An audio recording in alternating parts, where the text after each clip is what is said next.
Seguindo então o nosso tema, educação teológica.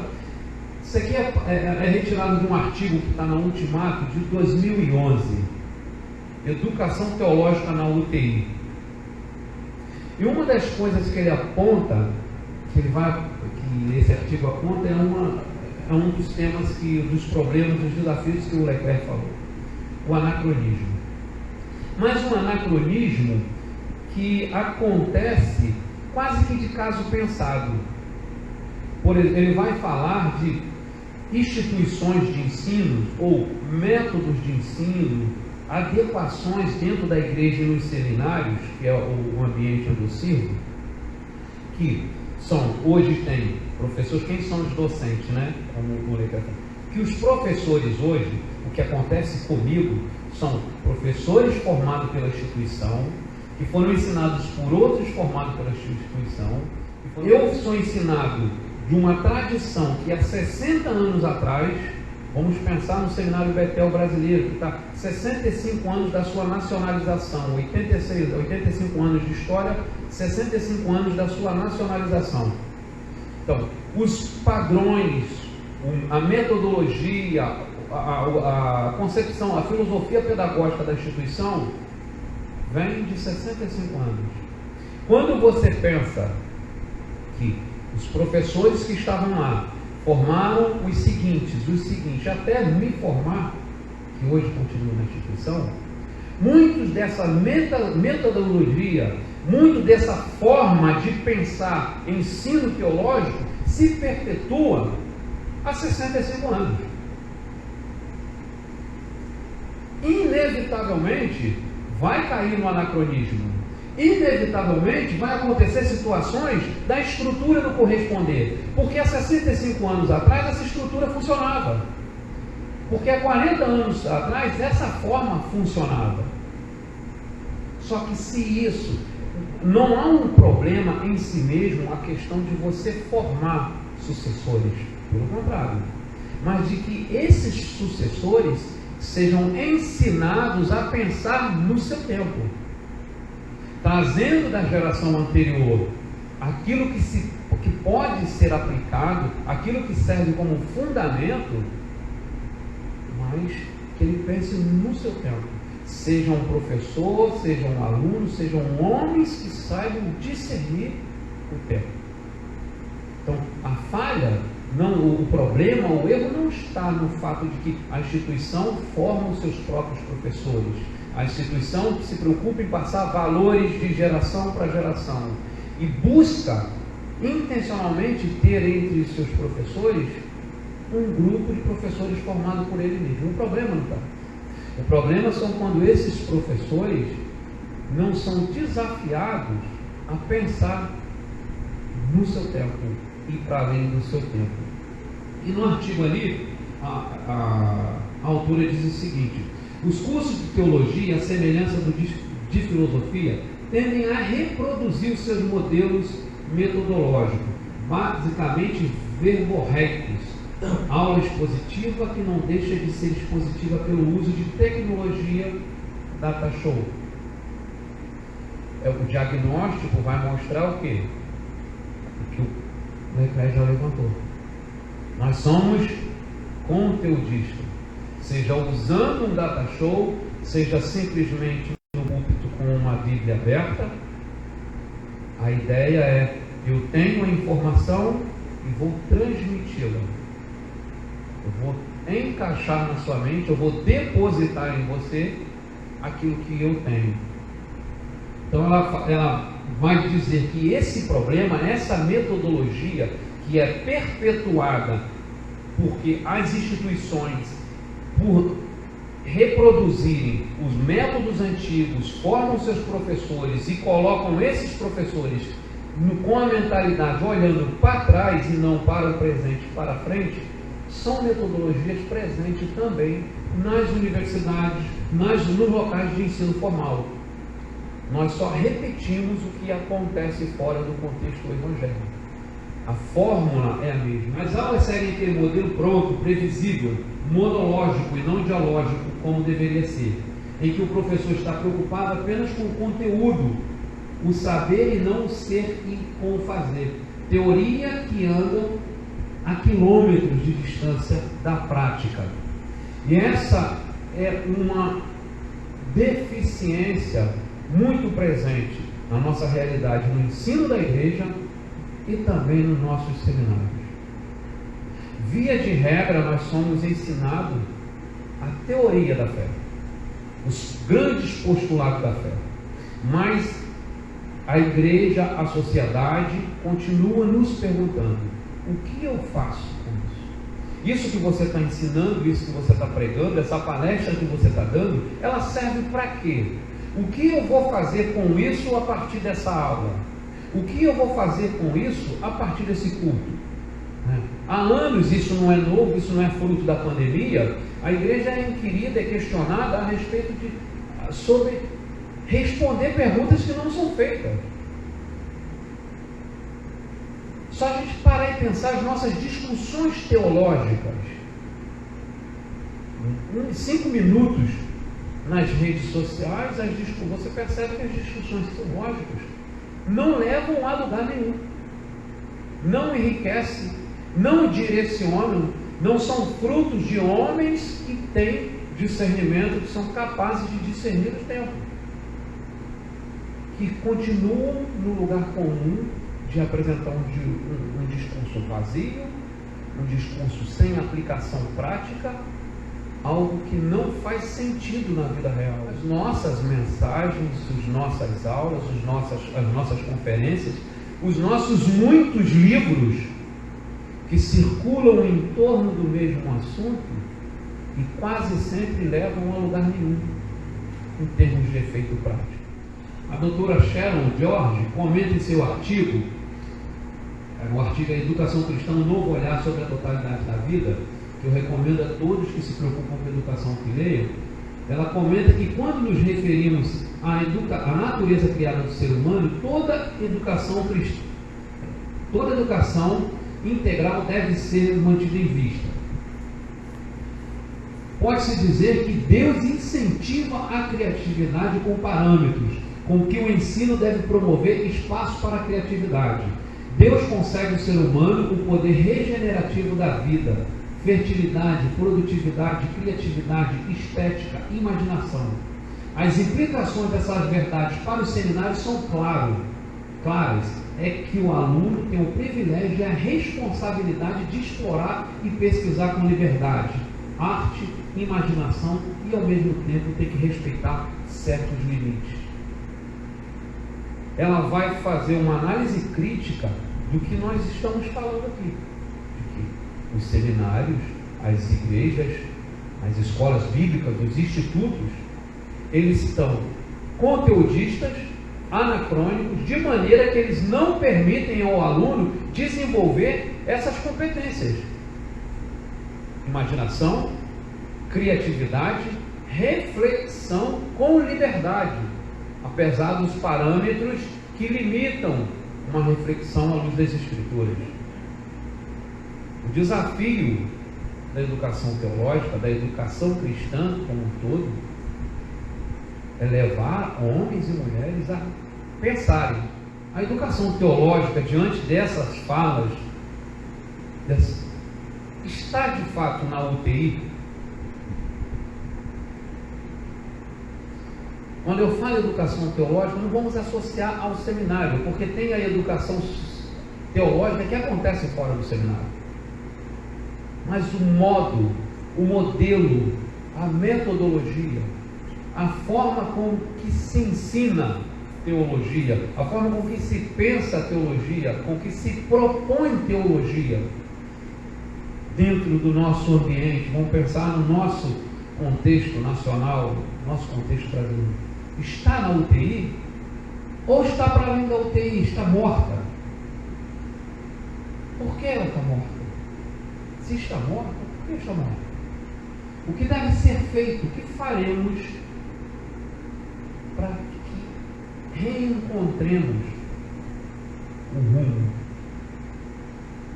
O que faremos para que reencontremos o rumo? Nós somos essa geração que vivemos o nosso tempo, olhamos para o passado para os erros e acertos do passado e vamos palmear os caminhos de mudança. Devemos refletir, pensar se está na UTI, se está morta, o que podemos fazer hoje de maneira que os que virão após nós consigam caminhar para um horizonte mais frutífero, para um horizonte que se traga vida à igreja. Vivemos um tempo de inovação da educação teológica no Brasil e por isso de desafios. O desafio não diz em respeito somente à sua competência para lidar com as novidades, as tecnologias, mas principalmente em relação ao testemunho e à ética. Falando especialmente das instituições de ensino teológico, por que há uma questão ética envolvida? Porque, não obstante todos esses problemas que nós viemos falando, anacronismo, problemas estruturais, surge no ambiente teológico uma ideia de um comércio. Os mercadores da fé, que durante muito tempo ainda continuam, agora eles tiveram que dar uma arrefecida no seu comércio devido às circunstâncias, os mercadores da fé, dos cultos, dos púlpitos, eles agora, muitos deles estão nas direções de institutos bíblicos, de seminários. Há uma abundância de facilidades para a obtenção de um diploma, a venda indiscriminada de diploma, como travestida de uma educação teológica.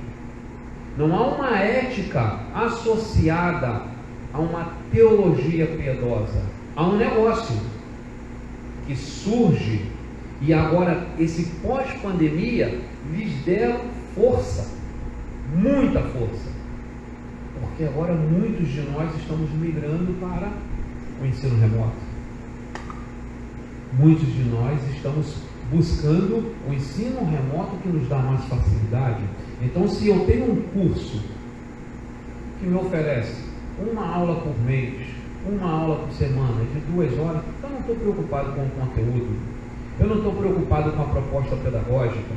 Eu vou lá e compro esse curso, eu compro esse pacote, eu alimento aquela instituição e coloco o meu diploma, coloco no meu gabinete, ou apresento ao meu pastor como obreiro. Há uma questão ética que nos leva a pensar o que são esse número de instituições que tem acontecido, que tem surgido. Nos anos 90, quando o MEC começou a reconhecer a validade da formação teológica, e especialmente em 2010, quando terminou essa questão da convalidação,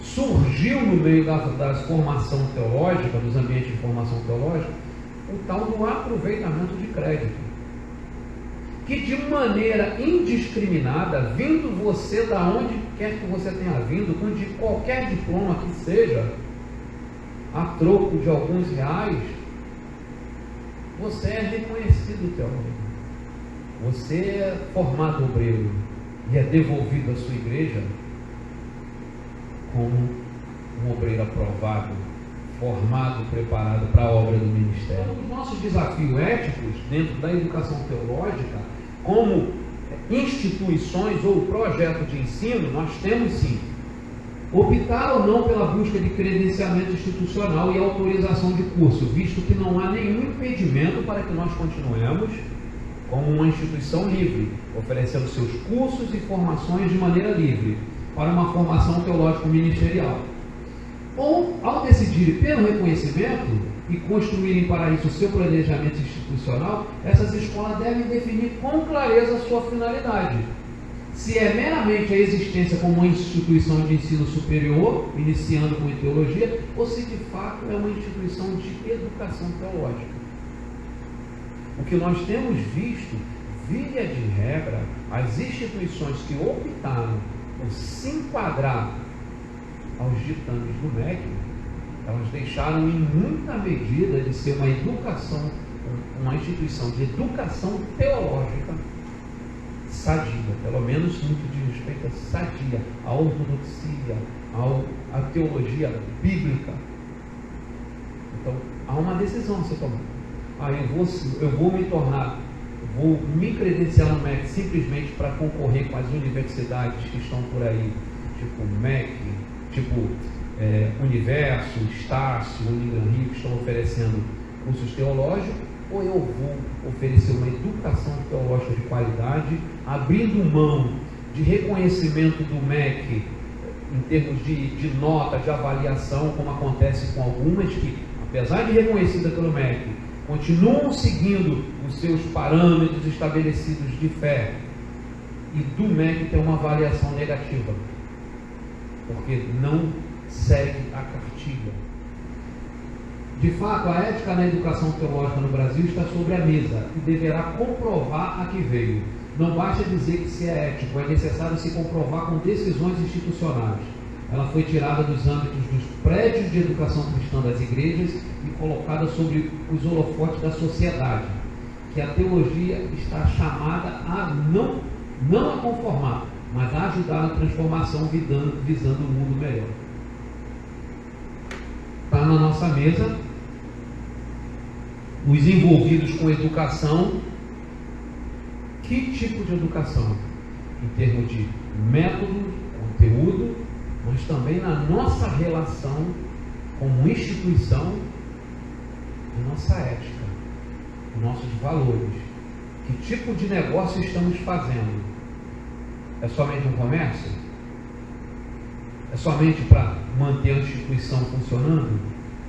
Qual é o objetivo do meu ensino? Era muito interessante, momentos antes da pandemia, que muitas igrejas não admitiam a possibilidade de um culto transmitido.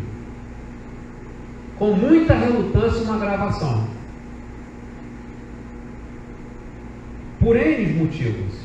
Inclusive, por não reconhecer que a tecnologia é um dom de Deus para a humanidade. Só que a pandemia chegou, as igrejas fecharam, o distanciamento foi determinado, isolamento, e agora? Só temos a internet. E muitas igrejas fecharam. Muitas igrejas que nunca pensaram em lançar a mão do recurso que estava disponível muito antes da pandemia.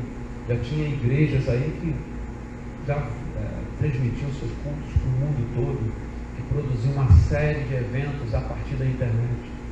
Mas uma grande parte da comunidade de fé ignorava a tecnologia da internet. E pior, em alguns contextos,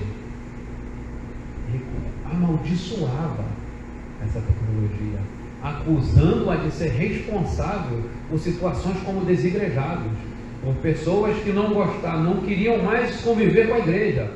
O avanço missionário que se tem hoje, graças à tecnologia, o avanço das pesquisas missionárias, das ênfases, dos desafios missionários ao redor do mundo, seriam impossíveis sem a tecnologia que dispomos hoje da internet. Devemos lembrar que o diálogo entre fé e a tecnologia é interdisciplinar, pois muitas vezes os especialistas em tecnologia nada conhecem de teologia, de história ou educação, e o contrário também. Os especialistas, os professores que conhecem da história, conhecem de educação, conhecem de teologia, nada conhecem da tecnologia. Como resultado, essa é uma discussão que requer uma conversa multidisciplinar. Nós precisamos de dialogar com cursos, com formações, com capacitações na área tecnológica. Não serve mais o professor de teologia que só estuda teologia. Não serve mais o professor de escola dominical que só estuda a revistinha de escola dominical. Ele precisa dialogar com outras disciplinas, especialmente as tecnológicas. Eu nunca tinha gravado um vídeo para a internet Eu não sou desses que fica postando vídeo disso, daquilo. Nunca tinha gravado um vídeo na internet e me vi ser obrigado a fazer videoaula. Eu não tenho na minha casa um lugar para isso. É o que o Leclerc falou, é gente correndo, cachorro latindo, o carro do ovo na rua. E você ser desafiado, pesquisar programa. E nesse processo, muitos professores falaram, não dá para mim. Eu não tenho como. Muitos professores deixaram de dar aula. No nosso seminário foi um exemplo. Olha, eu não tenho condições nesse formato, eu já vou ter que me virar lá com a igreja, eu vou ter que, a maioria dos nossos professores são pastores, eu vou ter que me virar lá, não vai dar para fazer. E eu me vi nesse desafio, eu falei, eu vou ter que aprender. Eu vou ter que aprender. Então, tive que trocar de celular, tive que mandar com o computador para dar uma ajeitada, tive que comprar um programinha disso, só que não é só prover as ferramentas. Chegou num outro problema estrutural.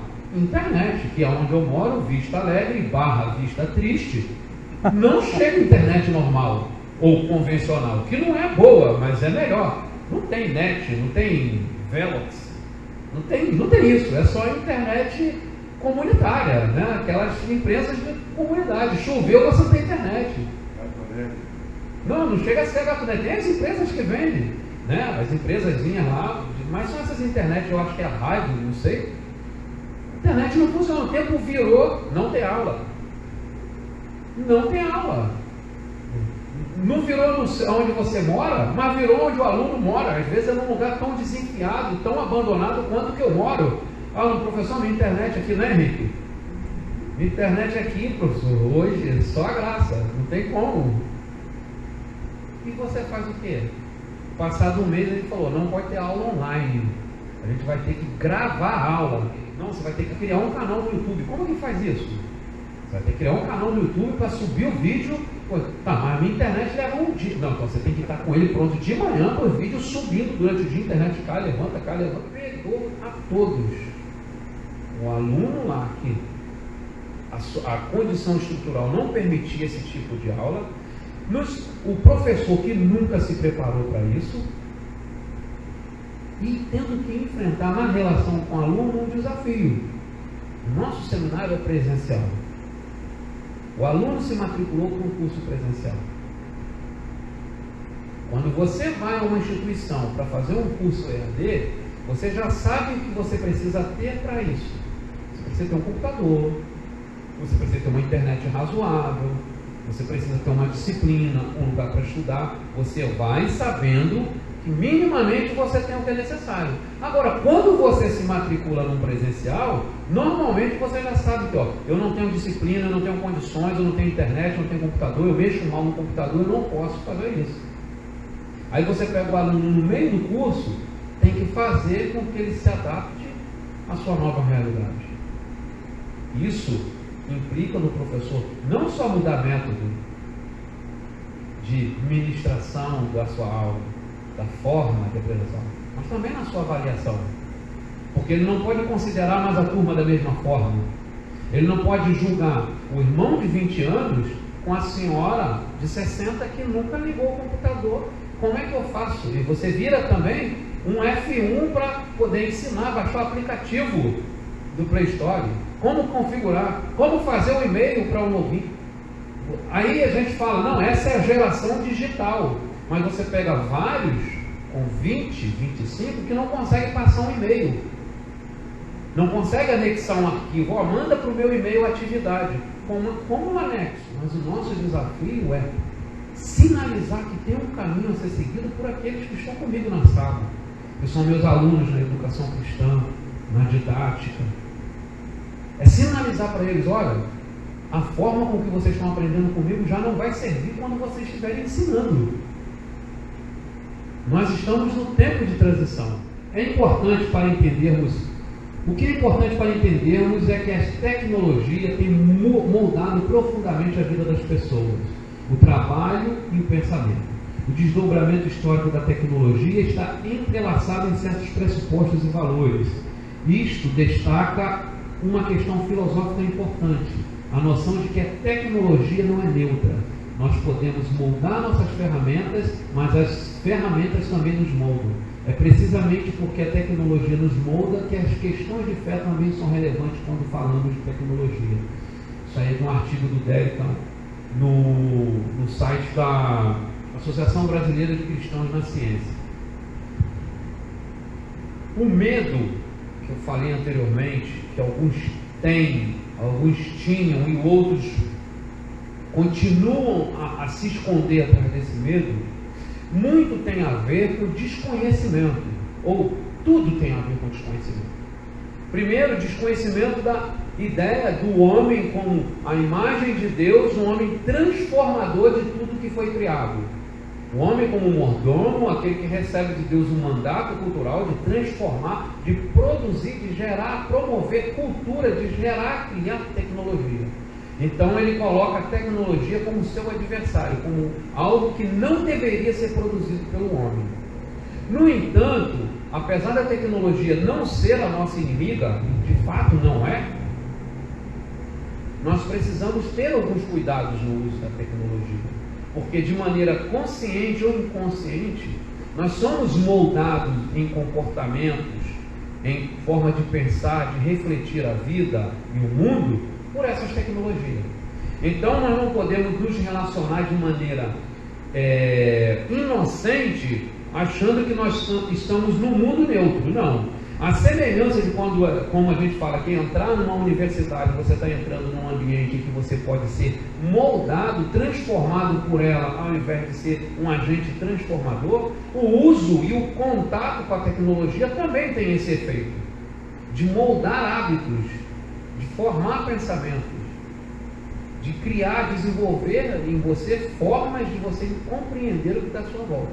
Então, por isso, a tecnologia ela precisa ter esse diálogo com a fé, de maneira que você vai usar a tecnologia de forma redentora, redentiva, de forma para a glória de Deus, de maneira que Deus seja glorificado. E isso é para a tecnologia da internet ou para qualquer outra tecnologia de produção, qualquer meio de produção tecnológico. Tudo é tecnologia, tudo que o homem transforma para o bem da sociedade, para um bem-estar, é tecnologia. E tudo deve e pode ser usado para a glória de Deus. Quem está ensinando nas instituições teológicas? Durante 15 anos ou mais, eu acho que foi até econômico, 15 anos, porque eles ainda estão entre nós, muitos incrédulos estiveram, e alguns ainda estão ensinando no nosso seminário. Pessoas que não creem na Bíblia, pessoas que não creem em Deus, pessoas que negam a fé de maneira escancarada. São os que estão ensinando. São vocacionados. A igreja pode transformar um vocacionado em um professor, mas jamais a igreja transformará um professor em um vocacionado. Então, um professor de universidade, um professor de escola, de ensino médio, não necessariamente ele pode ser um professor do seminário, não necessariamente ele pode ser um professor de ABD, se ele não foi vocacionado para tal. Quem é que está ensinando? É um vocacionado ou é alguém que simplesmente porque dá aula na faculdade é um cara bom para dar aula no seminário? É uma pessoa, um irmão bom para dar aula no Instituto Bíblico ou na IBD? Quem está ensinando? Como tornar a igreja, os educadores da igreja, uma caixa de ressonância que amplifique isso de bom que está sendo ensinado. Como nós podemos fazer, cooperar de maneira que aquilo de relevante que está acontecendo, porque nem tudo está perdido, ainda há luz, existe alguns que não se dobraram, existe os remanescentes, existe coisa boa sendo feita, sendo produzida. O que, como igreja, como instituições de educação, como profissionais na educação, ou como servos, ministros servindo na educação, o que podemos fazer também para potencializar isso que, se o que eu ensino é relevante, é pertinente, o que eu posso fazer de maneira que isso ganhe um alcance maior? Viva de maneira intencional, hoje, para que você possa impactar hoje e pavimentar a estrada para a nova geração.